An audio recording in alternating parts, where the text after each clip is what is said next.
Salam semua sahabat Vocalicious. Bagi memudahkan anda untuk mengikuti video tutorial ini dengan lebih praktikal, saya cadangkan anda klik saja link di bawah untuk download fail pengenalan yang saya berikan secara percuma supaya kita bermula pada muka surat yang sama.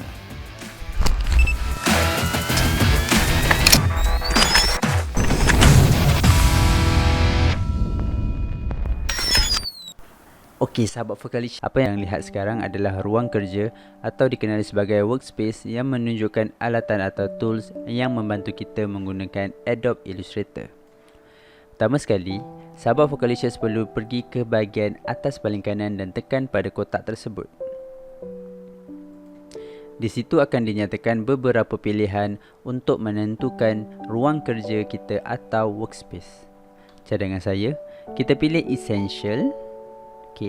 Kerana Essential akan menunjukkan alatan atau tools yang paling asas di dalam penggunaan Adobe Illustrator.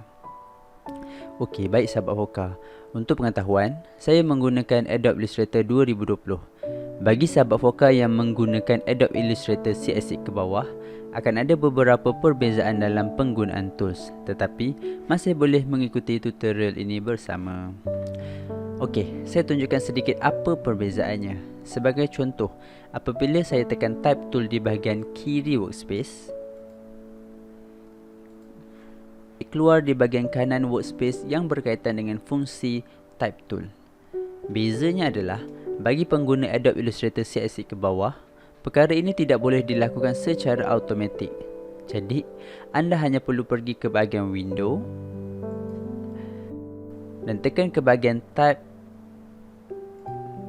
Akan ada beberapa pilihan yang anda perlukan sama seperti Adobe Illustrator yang terbaru. Sebagai contoh, character. Kita tengok.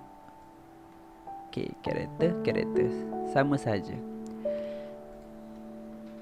Baik, seterusnya sahabat Voca, saya akan tunjukkan beberapa fungsi asas untuk mengawal keseluruhan ruang kerja ini. Pertama sekali, kita pergi ke bahagian kiri dan dapat lihat ada simbol yang menunjukkan kanta. Apabila kita tekan kanta ini, simbol anak panah hitam akan bertukar menjadi kanta beserta simbol tambah di tengahnya. Apabila kita tekan tertikus di sebelah kiri, ruang kerja kita akan di zoom semakin dekat. Ini akan memudahkan kita untuk lihat desain secara lebih dekat.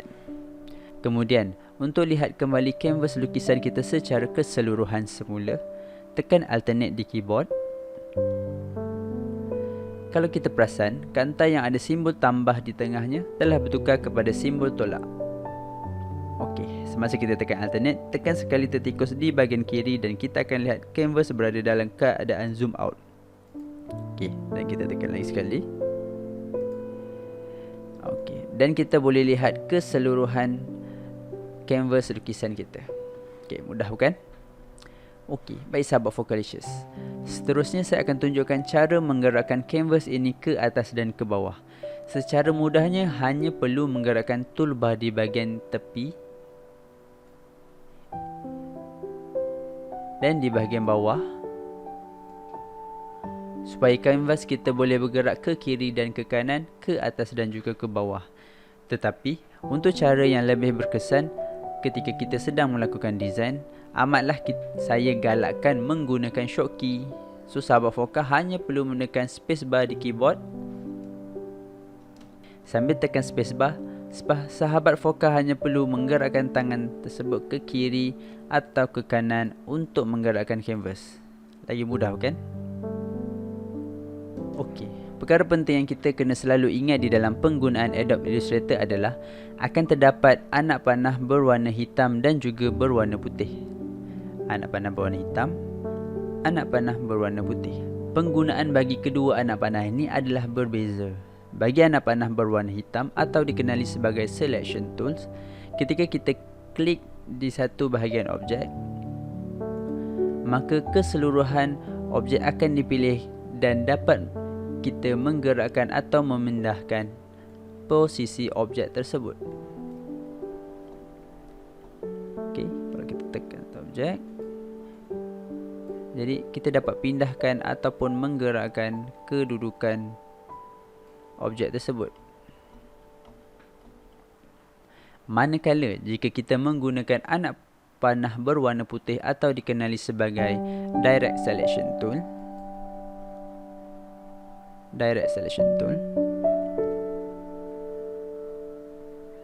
penggunaannya hampir sama dengan Selection Tool tetapi lebih spesifik. Sebagai contoh, apabila saya pilih perkataan Focalicious ini, kita akan dapat lihat lebih banyak point yang muncul dan memberi kita peluang untuk mengubah swipe artwork dengan lebih kreatif.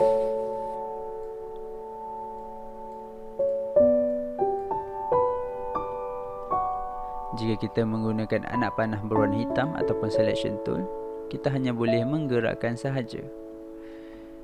Anak panah berwarna putih, kita boleh mengubah bentuk asal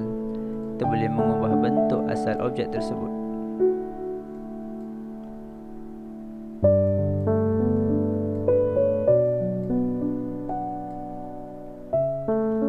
Menarik bukan? Okey, itu sahaja untuk video kali ini.